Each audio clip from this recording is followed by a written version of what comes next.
തവിട്ടപ്പെടുന്നതാണ് ഒരു ആനേന്റെ സൗണ്ട് കേട്ടത്. ഇത് ആനയൊക്കെ ഇതാ രാത്രി ഇത് ഈ വീടിന്റെ തൊട്ടടുത്ത് വരെ എത്തുന്നൊക്കെയാന്ന് പറഞ്ഞിട്ടുണ്ട്. അപ്പൊ ഞാനിപ്പോൾ റിസോർട്ടിലും കാര്യമൊന്നുമല്ല കേട്ടോ, ഒരു വീട്ടിലാണ്. കാണാൻ റിസോർട്ടൊക്കെ പോലെ തന്നെ ഉണ്ടല്ലേ. അപ്പൊ നമ്മളൊന്ന് അളിയന്റെ ബ്രദറിന്റെ ഭാര്യ വീട്ടിലേക്ക് ഒന്ന് പോയിട്ട് വരുന്നത്, അതും കൂർഗിലാണ് കേട്ടോ. ഇതിങ്ങനെ കാട്ടിനുള്ളിലാന്ന് പോകണ്ട, രാത്രിയൊക്കെ പോലെ ഭയങ്കര ടാസ്ക് ആയിരിക്കും. അപ്പൊ നമ്മള് വീട്ടിലെത്തി. അപ്പൊ ഇതാണ് കേട്ടോ അഭിരാമേട്ടന്റെ ഭാര്യന്റെ വീട്. ഇത് ഒരു രക്ഷയില്ലാത്ത സ്ഥലം കേട്ടോ. നമ്മളൊരു റിസോർട്ടിലൊക്കെ പോയി നിൽക്കുന്ന ആ ഒരു ഫീലായിരുന്നു കേട്ടോ ഇവിടെ പോയപ്പോ. നമ്മുടെ കണ്ണൂരുകാർ മാത്രമല്ല കൂർഗുകാരും സൽക്കാര പ്രിയരാന്ന് ഇവിടെ പോയപ്പോ മനസ്സിലായിട്ട് അമാതിരി ഐറ്റംസ് ഉണ്ടായിരുന്നു. പന്നിയായാലും ബീഫായാലും അതേപോലെ തന്നെ ഫിഷ് ആയാലും ചെമ്മീനും അങ്ങനെ ബിരിയാണി ചോറ് എന്താ വേണ്ട വെച്ചാൽ എല്ലാം ഉണ്ടായിരുന്നു കേട്ടോ. ഫുഡൊക്കെ കഴിച്ചിട്ടൊന്ന് ജസ്റ്റ് ഒന്ന് പുറത്തേക്ക് നടക്കാനായിട്ട് ഇറങ്ങിയാണ്. ആ ഒരു നല്ല തണുപ്പ് കാറ്റൊക്കെ വരുമ്പോൾ എച്ചാതി ഫീൽ അറിയാം.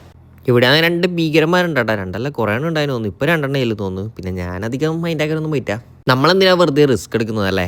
ഒട്ടുമിക്ക ഫ്രൂട്ട്സും കാര്യങ്ങളൊക്കെ ഇവിടെ തന്നെ ഉണ്ട് കേട്ടോ. നമ്മളൊന്ന് പേരൊക്കെ ഉപ്പും പറഞ്ഞിട്ടിട്ട് തിന്നാനായിട്ട് പോയതാണ്. പിന്നെ അവക്കാടെ ഒന്ന് പറിക്കാൻ നോക്കി, ലാസ്റ്റ് പണിയാവട്ടെ. വഴുതി അങ്ങ് വീഴാത്ത ഭാഗ്യം എന്ന് പറയാം. ഇവർക്ക് രണ്ടാക്കും പിന്നെ 24 മണിക്കൂറും ഫോട്ടോ എടുക്കലും വീഡിയോ എടുക്കലും തന്നെയാണ് പണി. ശരിക്കും ഈ ഒരു വീടൊന്നും മൊത്തത്തിൽ കണ്ടു തീർക്കാൻ തന്നെ ഏകദേശം മണിക്കൂറുകൾ എടുത്തിനെന്ന് പറയാം. അപ്പം ഞാൻ കുറച്ച് സമയം ഇരിക്കട്ടെ, നിങ്ങൾ ഈ പേജ് ഒന്ന് ഫോളോ ചെയ്തിട്ട് നിങ്ങൾ ഇരിക്കുക കേട്ടോ.